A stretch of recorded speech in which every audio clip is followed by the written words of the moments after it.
L'objectif de cette vidéo est de présenter les différentes règles graphiques traduisant le principe fondamental de la statique. Nous nous appuyons sur l'exemple d'un engin de chantier, le Bobcat.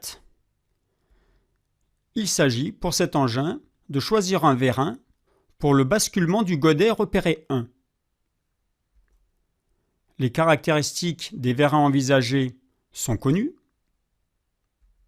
et le cahier des charges impose de soulever une charge de 8000 N appliquée en G avec une pression d'alimentation des vérins fixée à 230 bars. Notre objectif est donc de déterminer l'effort dans le vérin. L'ensemble est constitué de 3 solides.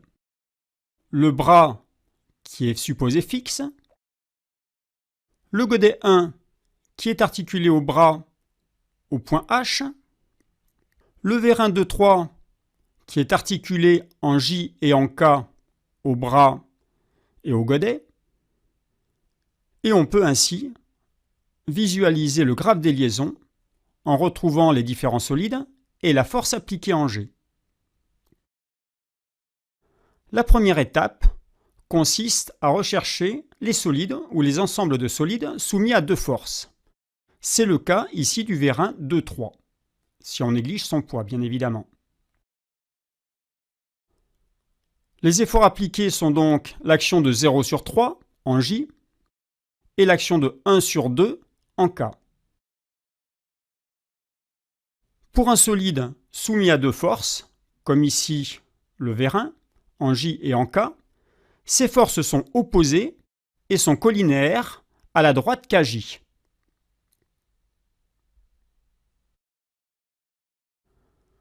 Dans un deuxième temps, nous isolons le godet. Puis, nous effectuons le bilan des actions mécaniques extérieures. On trouve l'action de la charge en G, modélisée par une force suivant moins Y de 8000 N. On trouve l'action du vérin qui est maintenant de direction connue, JK. Et on trouve l'action de 0 sur 1 qui est une articulation en H avec 2 inconnus, X01 et Y01. Ce qui nous donne 3 inconnus pour 3 relations du principe fondamental de la statique dans le plan. On écrit alors le principe fondamental de la statique. L'équation des moments entraîne que 3 forces non parallèles sont forcément concurrentes en un même point. Ici, on nomme ce point le point A. La droite d'action de la charge est connue. La direction de l'effort du vérin est également connue. Et ces deux droites se coupent en un même point, donc le point A.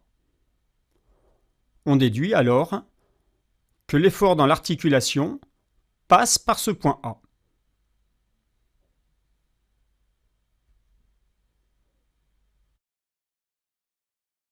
On traite ensuite de l'équation de la résultante. Somme des forces égale 0 se traduit alors par une fermeture vectorielle appelée dynamique des forces. On connaît l'effort du chargement au point G. On connaît les 2 directions des forces en K et en H. En procédant à une fermeture vectorielle, on détermine ainsi f de 2 sur 1 et f de 0 sur 1.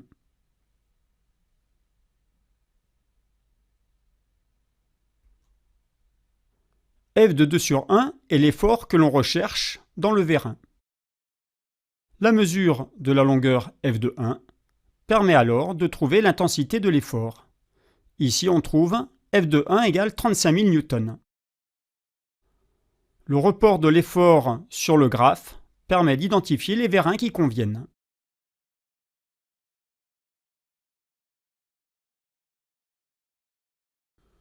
Pour conclure, on retient la démarche de l'application du principe fondamental de la statique.